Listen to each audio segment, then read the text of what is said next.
सल्लल्लाहु अलैहि वसल्लम की ज़बान तक पहुंची तो दावत व हिदायत बन गई। यही खिताबत जब किसी वाइज की ज़बान से आशना हुई तो पैगाम नसीहत बन गई। यही खिताबत जब किसी मर्द मुजाहिद से मुलाकात करती है तो नारे इनकलाब बन जाती है। यही खिताबत जब किसी सियासी रहबर की दहलीज पर दस्तक देती है तो तराने सियासत बन जाती है। गर्जे की हर रूप, हर रंग, हर पैकर में खिताबत ने इंसानी जिंदगियों पर गहरे नुकूश व असरात छोड़े हैं, क्योंकि खिताबत में तासीर है, असर अंगेजी है, सहर आफरीनी है। क्या खूब कहा है किसी कहने वाले ने कि खिताबत वज्द में आए तो फिर हथियार बन जाए, खिताबत वज्द में आए तो फिर हथियार बन जाए, कभी नेजा, कभी खंजर, कभी तलवार बन जाए। खिताबत की गुलफशानी मुसल्लम है जमाने में, ये नज्जाशी के आगे जाफर तैयार बन जाए। इस अजीमुल शान जलसे सीरत नबी सल्लल्लाहु अलैहि वसल्लम का पहला खिताब मुख्तसरन पेश करने के लिए आपकी सरजमीन से ताल्लुक रखने वाला एक होनहार नौजवान अजीजम मोहम्मद तलहा सल्लमहू से गुजारिश करते हैं इस शेर के साथ कि मेरी जिंदगी का मकसद तेरे दी की सरफराजी, मेरी जिंदगी का मकसद तेरे दी की सरफराजी, मैं इसीलिए मुसलमान, मैं इसीलिए नमाजी, और मेरी जिंदगी का मकसद कि सभी को फैज पहुंचे। मैं चिराग रह गुजर हूं, मुझे शौक से जलाओ। तशरीफ लाएं तलहा सल्लमहू और अपने बयान से हम तमाम सामईन के कुलूब को मुजल्ला और मुनव्वर फरमाएं।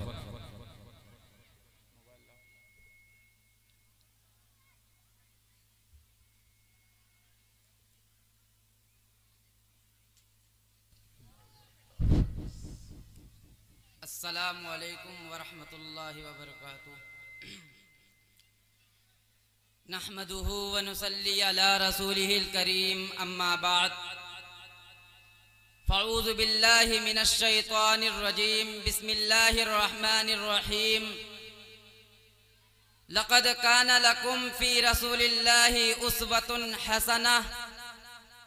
व क़ाला अन्नबिय्यु सल्लल्लाहु अलैहि वसल्लम फ़इन्ना खैरल हदीस किताबुल्लाह व खैरल हदी हदियु मुहम्मदिन व शर्रल उमूरी मुहदसतुहा व कुल्लु बिदअतिन ज़लाला औ कमा क़ाला अलैहि सलातु वस्सलाम।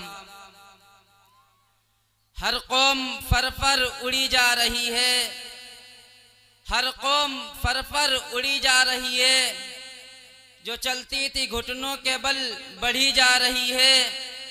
ए कौम मुस्लिम तुझे क्या हुआ कि सवारी से पैदल चली जा रही है।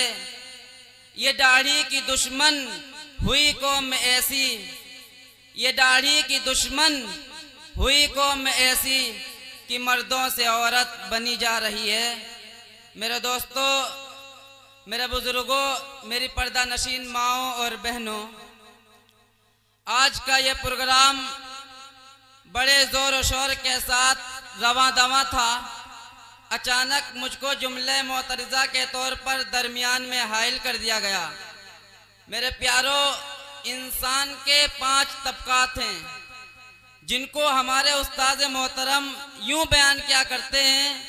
पहला तबका वो है जिसका नाम है कुछ नहीं, दूसरा तबका वो है जिसका नाम है कुछ, तीसरा तबका वो है जिसका नाम है कुछ कुछ, चौथा तबका वो है जिसका नाम है सब कुछ, पांचवा तबका वो है जिसका नाम है बहुत कुछ।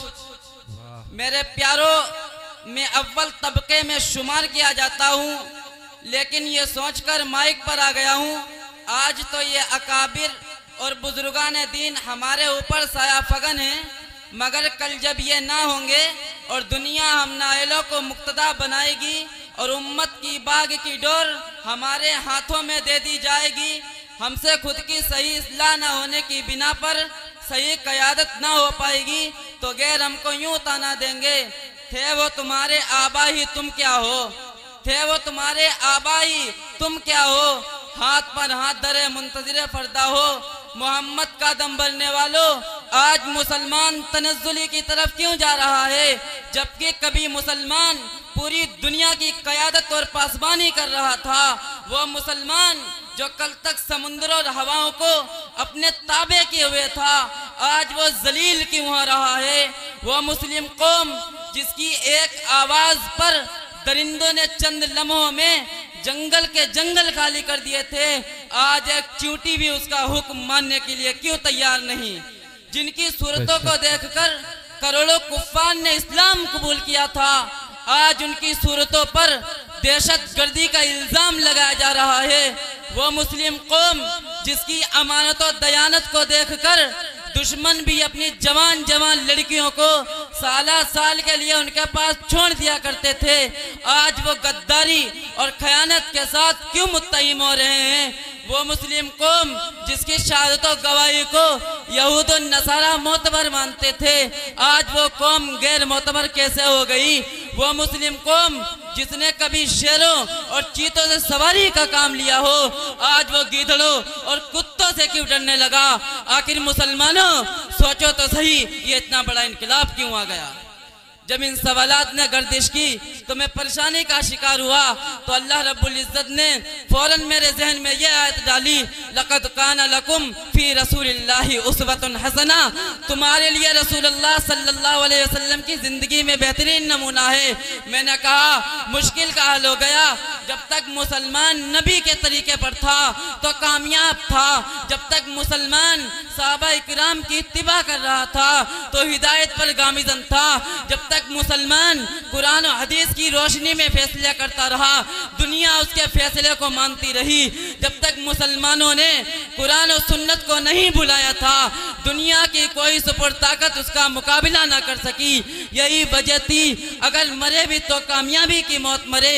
आज मुसलमानों ने कुरान और सुन्नत को भुला दिया, सहाबा इकराम की इत्तिबा को हकीर समझा, कुरान और सुन्नत को भुला दिया। तो बतलाओ ये जिल्लत के गहरे गार में नहीं जाएगा तो और कहां जाएगा। ये हलाक नहीं होगा तो फिर और क्या होगा।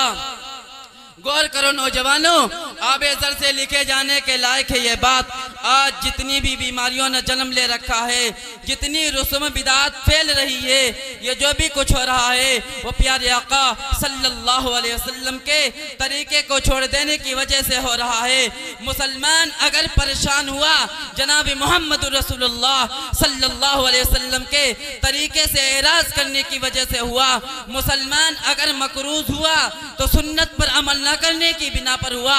मुसलमान हालात हाजिरा में बम मिसाइल गोलियों का निशाना बनाया गया, वो जनाब मोहम्मद रसूलुल्लाह सल्लल्लाहु अलैहि वसल्लम की सुन्नत जिहाद को छोड़ने की वजह से बनाया गया। मुसलमान वो नहीं जो हालात को बदल दे, बल्कि मुसलमान वो है जो खुद हालात को बदल दे। मेरे दोस्तों, रसूलुल्लाह सल्लल्लाहु अलैहि वसल्लम ने इरशाद फरमाया, अनहिकु शबारिबा वाफुल लहा, मूछों को अच्छी तरह पश्त करो, दाढ़ी को बढ़ाओ। मुसलमानों ने आज उसका उल्टा करना शुरू कर दिया। नबी ने फरमाया था, अफसुस सलाम, सलाम को रवाज दो, सलाम को फैलाओ, सलाम को आम करो। मुसलमानों ने उसको भुला दिया। नबी ने फरमाया था, फत्तकु दुनिया, दुनिया से बचो। आज मुसलमान दुनिया के पीछे पड़ा हुआ है। ए मुसलमानों, तुम नबी अकरम सल्लल्लाहु अलैहि वसल्लम के होने का दावा करते हो तो मेरे नबी का एक और फरमान सुनते जाओ। मेरे नबी ने फरमाया, मन रगिबा अन सुन्नती फलैसा मिन्नी, जो मेरी सुन्नत को छोड़ बैठा उससे कह दो मेरी उम्मत की फहरिस्त से निकल जाए। जहाँ चाहे जाए, जो चाहे बन जाए, यहूदी बन जाए, नसरानी बन जाए। मैंने पूछा, अल्लाह के रसूल आपका आशिक कौन है, आपका प्यारा कौन है? मेरे नबी का आशिक वो नहीं जो सिर्फ दाढ़ी रखता हो, बल्कि मेरे नबी का आशिक वो है जो मेरे नबी की हर सुन्नत से प्यार करता हो। रहमतुल आलमीन सल्लल्लाहु अलैहि वसल्लम ने इरशाद फरमाया, मन अहब्बा फ़क़त अहब्बनी, जो मेरी सुन्नत से प्यार करता है वो मेरा आशिक है। ये दाढ़ी रखना हुजूर की सुन्नत है, मूछें कटवाना आका की सुन्नत है, अस्सलामु अलैकुम कहना जनाब मोहम्मद रसूलुल्लाह सल्लल्लाहु अलैहि वसल्लम की सुन्नत है। मुसलमानों, नबी ने रहम मादर से लेकर लेहद तक के जिंदगी के आदाब बयान किए हैं। अगर मानोगे तो जहन्नम आजाद है, वरना आखिरत बर्बाद है। मुसलमानों, एक तरबियत याफ्ता सहाबी जिनके दाढ़ी का सिर्फ एक बाल था, एक मर्तबा हुजूर अकरम सल्लल्लाहु अलैहि वसल्लम को हंसते हुए देखकर उन्होंने अपने दिल में ख्याल किया, जनाब मोहम्मद रसूलुल्लाह सल्लल्लाहु अलैहि वसल्लम हमारी दाढ़ी के बाल पर हंस रहे हैं। उन्होंने नबी अकरम सल्लल्लाहु अलैहि वसल्लम से ओझल होकर दाढ़ी का बाल तोड़ डाला। फिर जनाब मोहम्मद रसूलुल्लाह सल्लल्लाहु अलैहि वसल्लम की खिदमत में हाजिर हुए। जब आपने उनका चेहरा देखा तो आप सल्लल्लाहु अलैहि वसल्लम का चेहरे अनवर मुतगय्यर हो गया।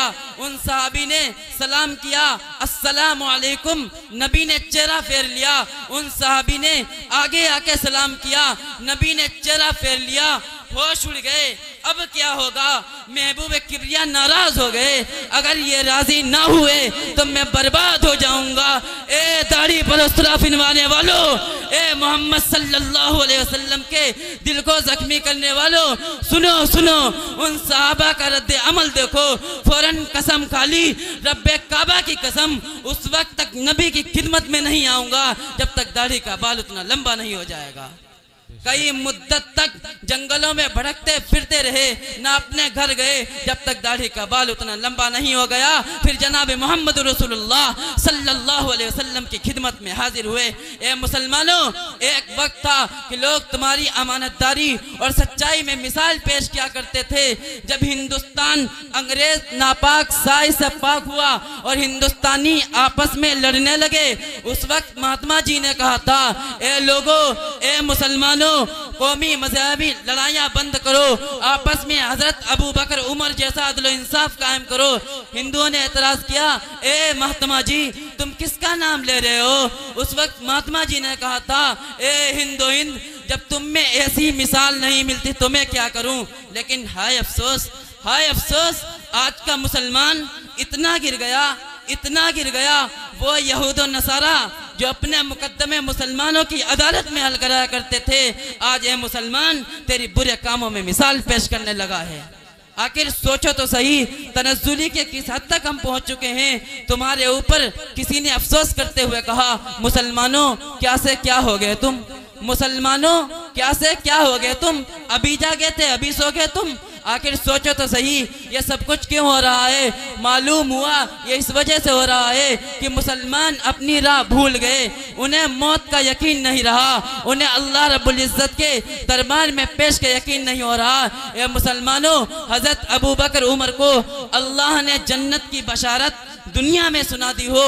वो अबू बकर जो हरदम रिफाकत में रहने वाला हो, सफर में आपके साथ, हजर में आपके साथ, वो जात जो गार के अंदर भी आपके पास थी, वो जात जो लेहद के अंदर के पास आपके पास होगी, वो जात जो हौज़े कौसर आप सल्लल्लाहु अलैहि वसल्लम के पास होगी, वो जात जिस जात को अल्लाह ने अपने नबी के साथ मिलाकर पुकारा हो, जिस नबी ने जिसको सिद्दीक का लक़ब दिया हो, उस जात का ये आलम था। घास के तिनकों को उठाकर यूं दुआएं क्या करता था, काश कि मैं ये होता, काश कि मैं किसी मोमिन के बदन का बाल होता, काश कि मेरी वालिदा ने मुझे जना ही ना होता। पैगंबर सल्लल्लाहु अलैहि वसल्लम ने अल्लाह रब्बुल इज्जत को अख्तियार दिया, ए रब्बे जुल जलाल, ए रब्बे जुल जलाल, कहता है आमिना का लाल, या उमर को कलमा पढ़ा दे या अबू जहल को कलमा पढ़ा दे। अल्लाह ने फरमाया, दुआ करना आपका काम है, दुआ करके वफा करना मेरा काम है। अबू जहल को कुत्ते की मौत मारूंगा, उसे जिंदगी बनाऊंगा, उमर को तेरा खलीफा बनाऊंगा, तेरा जनरल बनाऊंगा, तेरा मुशीर बनाऊंगा, उसे खलीफे सानी बनाऊंगा। जिस उमर की राय कुरान के मुताबिक हो, जिस उमर की तारीफ अल्लाह ने की हो, जिस उमर के नाम से शैतान भागता हो। ए मुसलमानों, अगर आज भी तुम तरक्की चाहते हो तो सहाबा इकराम की हिदायत पर गामिज़न होना होगा, कुरान और सुन्नत और हदीस को अपनाना होगा। अल्लाह ताला हम सबको अमल करने की तौफीक अता फरमाए। व आखिरु दावाना अल्हम्दुलिल्लाहि रब्बिल आलमीन। माशाअल्लाह, ये थे